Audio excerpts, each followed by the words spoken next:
E aí, galera, mais uma vez aqui dentro do canal Lennon Portes 3, o Lennon Portes do canal Lennon Portes 3 e Flávio Harley do canal Flávio Harley Game, professor Flávio Harley, que prazer, alegria estar aqui de volta. mais uma vez a gente traz aqui pra vocês o Fala Com de História, maluco.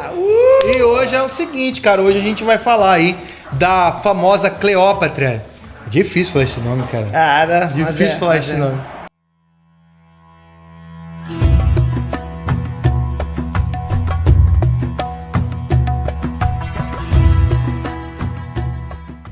Hoje rodou aí a gente entrou, depois rodou, tem que mudar um pouco, né, cara? Tá certo. Depois entrou aí a abertura pra vocês e hoje a gente vai falar de Cleópatra.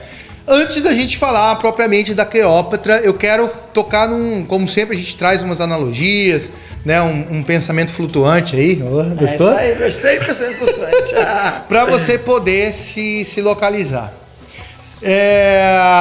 O Brasil lutou, principalmente nos anos 60, final dos anos 60, começo dos anos 70, né, sobre a liberdade feminina. As mulheres começaram... a revolução né, do sutiã, né? começaram a usar sutiã, né? Tem da pílula, teve uma música, né? Também, Não para de tomar a pílula. pílula. Foi a grande revolução sexual e feminista. Sim, né? Teve lá a festa de rock lá do... Woodstock, pelado, né? lá de Woodstock. Faça amor, não faça guerra. Então, cara, a mulherada tem como base, né? Pelo menos no Brasil, esse período. Sim. E as feministas, né? A gente não vai entrar aqui no mérito de que elas estão certas, estão erradas, né? Cada um tem o livre pensamento, né, cara? E cada um, ele tem aí a sua tribo, né? Eu sou da tribo dos nerds, eu sou da tribo dos gamers, né? Isso é nóis. E sou da tribo da história, cara. E falar de história, comentar com vocês sobre história me dá um prazer enorme, professor. Prazer Professor de mais história, ainda. com certeza, né? Fica feliz de falar com vocês sobre história. É prazeroso. E quando a gente fala da Cleópatra, por que eu tô falando nesse assunto da liberdade? É porque ela não é um símbolo só por se tratar de uma mulher no poder. Sim. Ela se trata de um símbolo por inteligência, por estar de igual para igual com muitos homens e acima de muitos homens. Com certeza. Ela estava acima de muitos homens. Mérito pessoal dela. Na estratégia, no poder de sedução, que agora falam que é empoderamento, né? Que a mulherada usa o empoderamento. É o termo mais falado ultimamente. E o poder de sedução da Cleópatra não estava só e tão somente na beleza exterior dela. Ela conquistava os homens pela inteligência, pelo poder de convencimento, eu acho que principalmente por ser uma rainha, uma faraó fêmea, vamos dizer assim. Isso aí, né? mulher. Ela foi uma das poucas aí faraós, faraoa, sei lá. Faraoa, enfim. E detalhe, numa época que a mulher nunca chegaria a esse ponto. Teve duas mulheres que simularam serem homens, que uma delas foi a Nefertiti. Sim. E teve uma outra negra que ninguém sabia que ela era mulher. Ela usava até a barbinha a barba lá, falsa, simbólica. Mas a Cleópatra, ela foi, digamos assim, feminina. Ela foi o ápice do que poderia ser as mulheres na época, né? Aliás, do que não poderia ser, porque era impensável mulheres dominando os homens. E se a gente falar em Egito, piorou, né? Porque no Egito as mulheres eram apenas acompanhantes. Sim. Você tinha assim, havia no um alto papel bacana da consorte, né? Que era a grande esposa real. Ela tinha sua autoridade, mas a autoridade dela se restringia às mulheres. Ao harém, ao harém, às mulheres e aos servos, os eunucos, enfim. Naquela casta. A esposa que ia dormir com o marido naquele dia. Ela podia castigar, até finalizar. Deixar um tempo sem o faraó, sem a presença do faraó. Enfim, antes do professor começar, eu estou fazendo essa reflexão aqui com vocês. Provavelmente a nossa intenção de trazer para vocês os Falacons de História vai dar uma guinada a partir desse. Se você não assistiu ainda, já temos 3 Três fala com história, falamos sobre Idade Média, falamos sobre o papado e falamos sobre o Gengis Khan, certo? Então, provavelmente, daqui pra frente, a gente espera que realmente a gente alavanque. Se você gosta de história, passe o link desse vídeo pra galera. Vai estar aqui na descrição do vídeo também os outros e com certeza, no meu canal também. Fala o seguinte, pessoal, eu tenho falado com o pessoal, não só os meus alunos, mas tem pessoas que têm gostado muito de falar com ele, até falou que tem ajudado muito. Sim, legal. Nas aulas de história, para abrir um pouco a cabeça. E é bacana porque o que a gente está falando é história, certo? De uma forma muito mais... uma forma mais de entretenimento, mas também de uma forma muito mais... Mais leve, né? Não maçante como você vai ter numa sala de aula. Exatamente. Tá bom? Então vamos lá? Com vocês, professor Flávio Harley Games professor Flávio Harley, falando sobre Cleópatra. Ok, posso falar então? Beleza, pessoal. Para falar de Cleópatra, não tem como falar do final do regime lá helênico de Alexandre Magno, porque vamos falar que o período egípcio da família de Cleópatra é chamado período ptolomaico. Mas quem foi Ptolomeu? Quem foi Ptolomeu? Ptolomeu foi general, um dos grandes generais de Alexandre Magno, Alexandre o Grande, o grande rei da Macedônia, o grande conquistador do mundo antigo.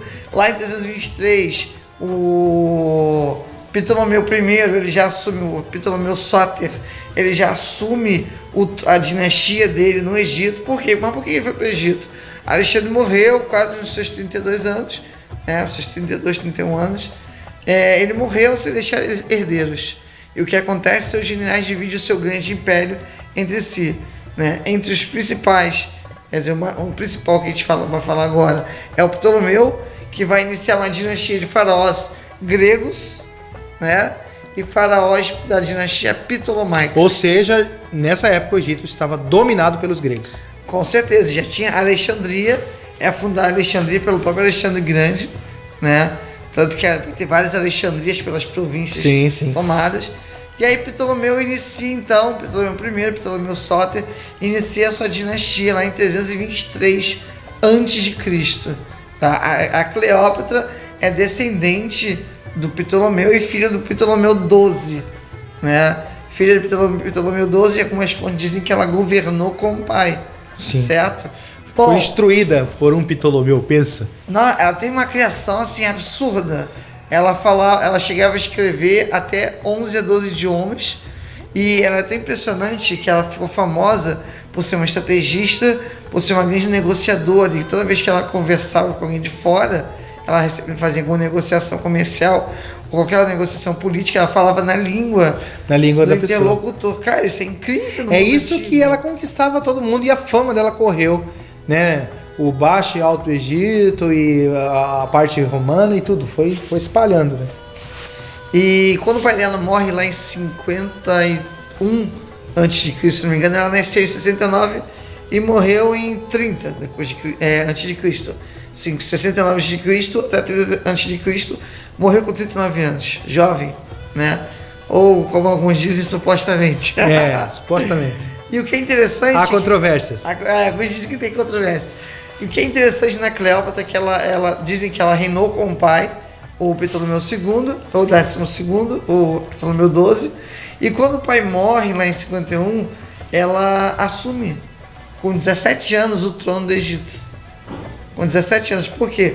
Porque a irmã mais velha foi executada pelo pai, e aí ela assumiu o trono. Só que tem um problema com os Ptolomeus, mas também com todo o Egito, que são as relações incestuosas, E como diria a legislação egípcia, ela não podia assumir o trono sem estar casada. Ah, sim. Aí ela se casa com seu irmão Ptolomeu XIII, que tinha só 10 anos de idade. E ela casa com o irmão, acaba que depois o irmão inicia uma conspiração, os conselheiros conspiram, ele quer governar sozinho, o moleque tinha 10 anos, imagina só, ele queria governar sozinho. E aí ela fica sabendo que o irmão tenta matar ela, o irmão quer matar ela para governar sozinho, E acaba que ela foge, ela inicia uma campanha contra o irmão, o irmão, tanto que o irmão quer matar ela, E assim, ela é brilhante, né? Brilhante, ela vai pro exílio, né? Porque o irmão quer matar ela. Aí até que ela consegue formar um exército, confronta o irmão, só que ela fica afastada do Egito. Até que ela descobre que um homem de 50 e poucos anos, de meia idade, um dos maiores generais que esse mundo já conheceu, estava pelo Egito. Esse homem é Júlio César. Aí nós temos que falar um pouco o que está acontecendo. Júlio César está compondo o primeiro triunvirato. Ele, Pompeu e Crasso. Nossa. O que acontece? Júlio César sempre quis, né? Sempre como um grande gênio militar, sempre quis o poder. Roma estava no período da República, né? Passou por uma experiência terrível na monarquia etrusca.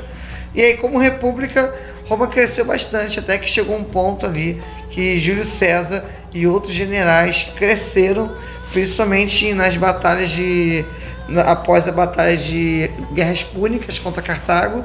E aí 3 generais se destacaram: o Crasso, né, que era um grande general, apoiado até pelo Senado; o Pompeu, que era um patrício, era um militar também importante; e o Júlio César, né? E aí formou o primeiro triunvirato, porque na época em Roma, na Roma República, você tinha o cônsul.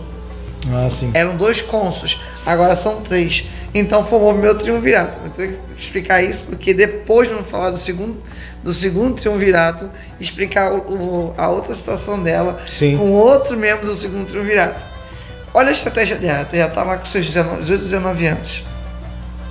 Sabendo que Júlio César está lá e que Júlio César tinha uma fama de o pegador, maior amante do mundo antigo. Ela pescou. Ela estratégia, olha a cabeça da menina, né? Com seus 18, 19 anos, ela pede para se enrolar no tapete. Sim. É levada até ele e lá ela é desenrolada. E ela cai aos pés dele. Uma garota nova, 19 anos, né? Chega dessa forma triunfal, né? Olha só que lindo. Mulher desenrolada, cai aos pés dele e os dois se encantam, se apaixonam. Ele se apaixona por ela por muito tempo e chegam a ter uma tórrida relação de amor que vai durar lá seus quase 10 anos. E é assim. E isso já ajudou na parte de ela ter, digamos, se fosse hoje, as costas quentes. Com certeza. Aí lembra do triunvirato que eu falei? Voltando ao triunvirato, o Crasso morreu em campo de batalha. O Senado queria colocar o Pompeu como cônsul único. Júlio César estava na Gália, ficou irritado, atravessa, né, a margem do Largo Rubicão, que eu até falei sobre isso no outro vídeo, e aí atravessa o rio Rubicão, chega em Roma, que ele não podia fazer isso, somente a guarda pretoriana podia entrar em Roma. Ele chega lá e pede exige fazer parte do trio exige continuar no trio, na verdade. Tomar a situação. Só que o problema é que Pompeu fugiu. Ele entra em guerra civil com Pompeu. Pompeu vai para onde? Para Egito. E é lá que Júlio César vai atrás de Pompeu e encontra a Cleópatra. Chegando lá, o pequeno Ptolomeu XII chega com a cabeça do Pompeu na bandeja para Júlio César, para mostrar fidelidade, né? E aí começa o tórrido caso de amor entre Cleópatra e Júlio César. E Júlio César manda matar o pequeno infante Ptolomeu XII. E aí ela vai governar sozinha o Egito, mas tinha uma regra que ela não podia governar sozinha. Então ela casa-se com o irmão de 6 anos, Ptolomeu, o outro irmão de 10 anos, Ptolomeu XIII, que ela casou de 10 anos. Ela casou com o Ptolomeu XIII. Ela Ptolomeu XIV. E o 14 era o caçula. É o caçula de 6 anos, né? Então ela casa com ele para fingir, né? Para formar, para parecer que ela a rainha casada, rainha do Egito. Uma coisa bacana sobre ela, antes de eu falar sobre a relação dela com o Júlio César. Uma coisa brilhante na Cleópatra, na época dela, ela é uma grega, né? Tinha traços gregos, tinha um narizinho um pouquinho grande, tá? Ela naquela beleza toda que a gente ouvia. Ela tinha um nariz bem grande. E uma coisa interessante sobre ela é que ela quer buscar um pouco a herança do Egito. E ela começa a trazer o retorno do culto aos deuses egípcios. Sim. Tanto que Cleópatra, isso é brilhante, isso é uma estratégia incrível. Tanto que Cleópatra começa a se vestir como Ísis. Ela começa a se vestir como uma deusa Ísis. Passa a cultuar os deuses egípcios e ela passa a se vestir como Ísis. Assim ela atrai também a fidelidade do povo, né? Do povo egípcio. Com certeza. Essa foi a maior jogada. É a primeira dos Ptolomeus que traz de volta o culto aos deuses egípcios, passa a cultuar os deuses egípcios e se veste como a deusa Ísis. Antes de você falar assim, a grande coisa, pensa assim, ó, o Brasil, ele é 90% cristão, certo? Isso aí. Entre 80% e 90% cristão. Aí, de repente, os muçulmanos vêm aqui, dominam o Brasil e colocam aqui o culto a Allah, né? Allah, né? Allah. Allah, beleza. Né? Desculpa se eu errei, porque eu não tenho conhecimento Não, tá certíssimo. de... É islamismo? É islamismo. E aí, o Brasil não é proibido de adorar Jesus Cristo, né? Que é o Sim. principal, a diferença maior, porque gritante, né? E aí você fica acuado, porque se você adorar a um outro credo, você acaba morrendo, né? E aí vem alguém do seu povo que estava afastado, toma o poder e traz de volta o culto a Jesus Cristo. Pensa. Mais ou menos isso. Com certeza, conquistou o povo inteiro. Isso é brilhante nela. Tanto que você tem isso muito no cinema. O cinema vai explorar muito essa personalidade de Cleópatra. Você vai ter 3, 4 filmes sobre Cleópatra. O mais famoso foi com Elizabeth Taylor. Elizabeth Taylor e o Rex Harrison.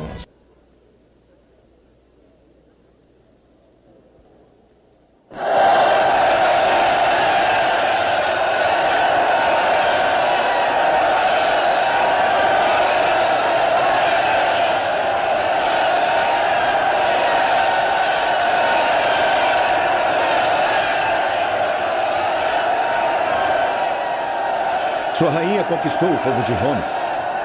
O povo? Sim.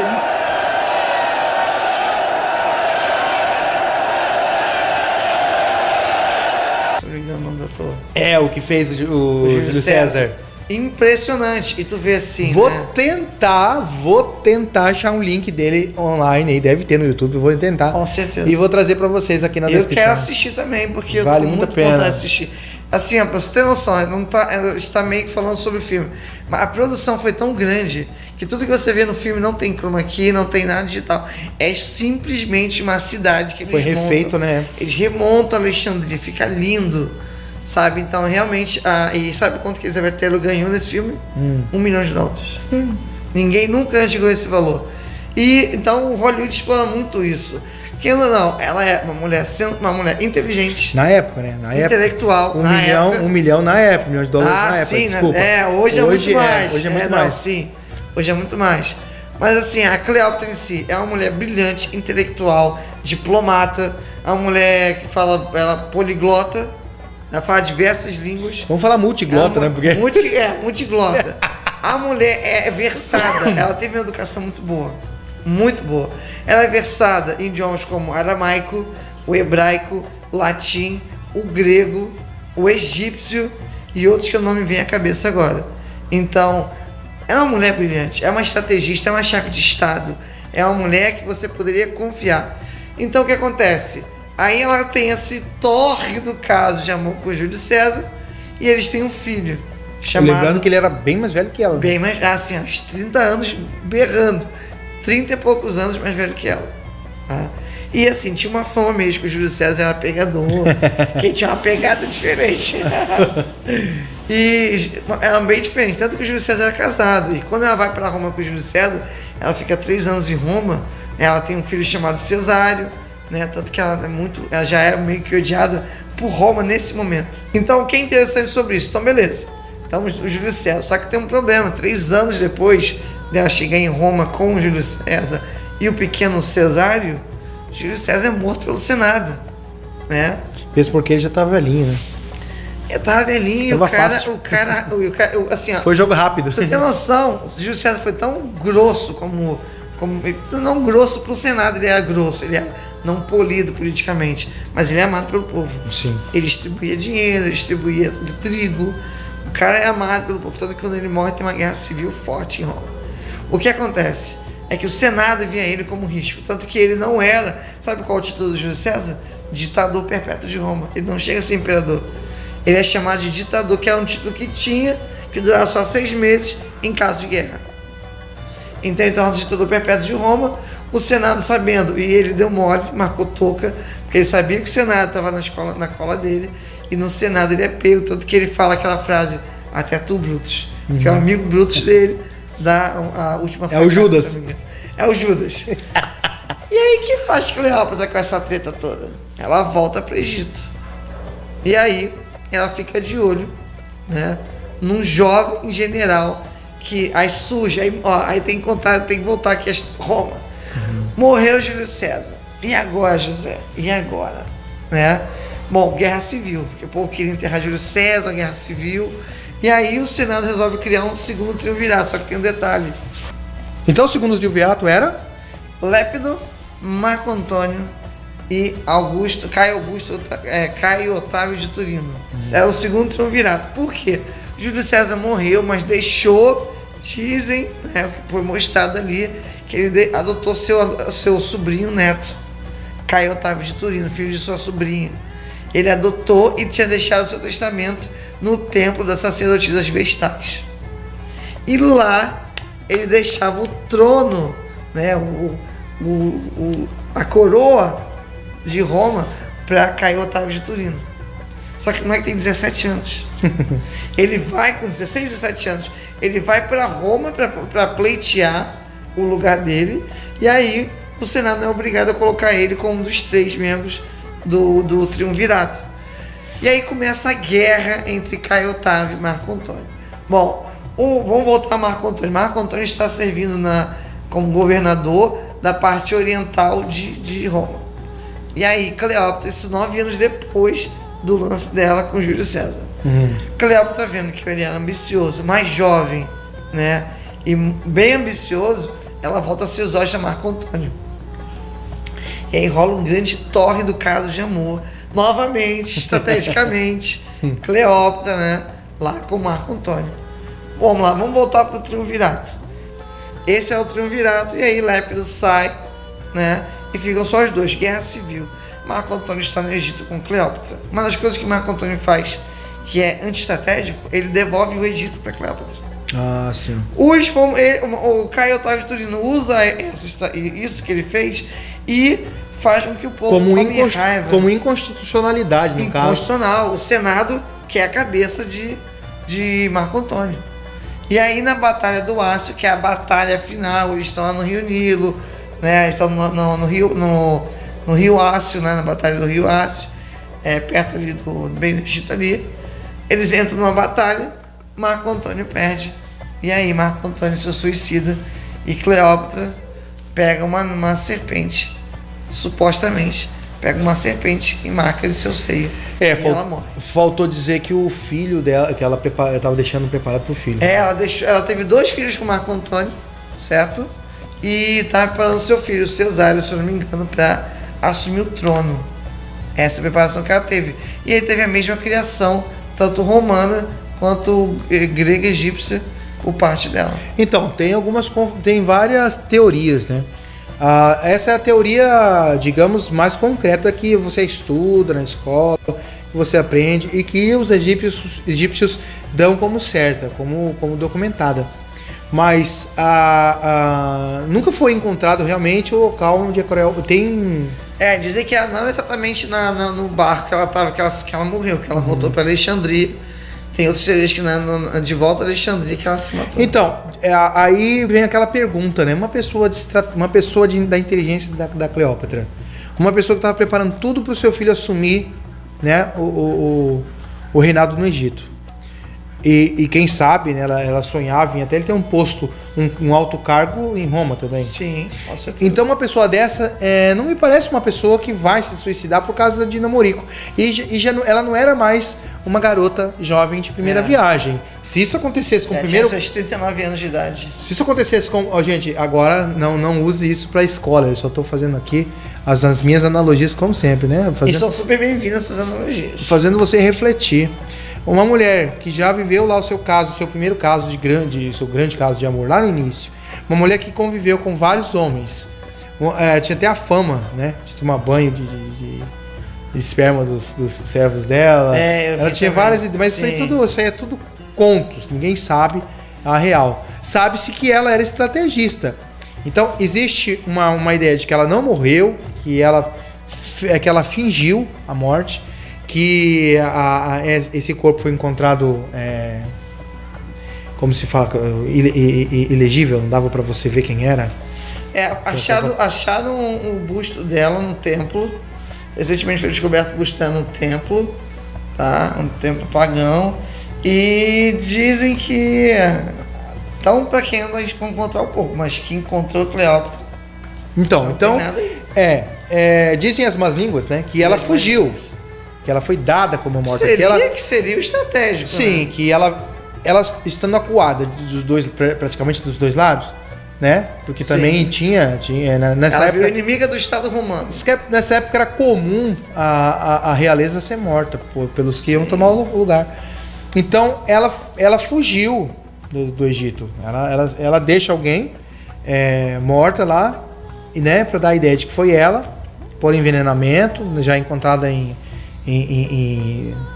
alto estado de decomposição ou algo assim, ou nem foi encontrada, enfim, e deu como morta por envenenamento de cobra. Mas, na minha opinião, um dia no futuro a gente vai descobrir o que realmente aconteceu com Cleópatra. Mas o interessante sobre Cleópatra é o papel de uma mulher. Poucas mulheres na antiguidade tiveram um papel tão ativo, né? A Nefertiti é uma delas, a rainha colorida, e teve outras mulheres que tiveram um papel, mas não tanto quanto ela. A Nefertiti própria, né? Ela assumiu o trono do marido, ela casou os 2 filhos, né? Para permanecer a dinastia, mas acho que o caso da Cleópatra é um caso em especial, porque ela conseguiu se manter no poder por bastante tempo, através da sua inteligência, através da sua sexualidade também. Ela teve 2 casos de amor intensos. Gente, esse foi o nosso Falacão de História de hoje, falando sobre Cleópatra, tá bom? A gente tem um aí, que eu acho que vai ficar na história também, vai ser bem aguardado por quem gosta do Falacão de História. A gente vai falar sobre os espartanos. Ótima ideia, porque os espartanos eram incríveis. Tem um motivo pra gente falar, já vou adiantar pra vocês aí, que era a estratégia dos 300, mas isso é um papo para Termópilas. Isso é um papo pro próximo Falacão de História, tá bom? Espero que estejam gostando. Compartilhem esse vídeo para quem gosta de história e nos ajudem as pessoas saberem aqui do Falacão de História. Deixe sua opinião aí dentro, fale sobre o que você achou. Você pode também sugerir alguns Falacões de História pra gente, porque volto a dizer aqui, pra gente finalizar, volto a dizer, os Falacões dessa primeira etapa estão todos ligados ao último dessa série, tá bom? Mas toda a sugestão que vocês me trouxerem pra gente vai ser usada lá na segunda temporada de Falacão de História, tá bom, gente? Pessoal, também uma coisa que eu gostaria de falar, vai me ter sido prazeroso demais, é uma das grandes alegrias fazer o Falacão, porque nós temos um canal incrível que é o canal Lenopote. Eu espero que você se inscreva no canal dele, ative as notificações, que não é inscrito no meu canal também, vá lá no meu canal, se inscreva. Flávio Harley Games. E, gente, assim, é uma oportunidade incrível, porque o que você vê de boçalidade no meio da internet, e você vê um canal de conteúdo interessante, porque o que nós estamos falando vai te ajudar numa prova, no vestibular. Com certeza. E a gente ainda vem aí o Falacão de História analisando filmes antigos, cara. E eu tô ansioso, porque tem uma lista de filmes impecáveis que queremos analisar. Tá bom, gente? Então se inscreva no canal do Flávio Harley Games, se inscreva no canal Leron Portes 3, tá bom? Eu espero vocês no próximo Falacão de História. Até o próximo vídeo. Vou dar um tchau lá. Vinheta na tela.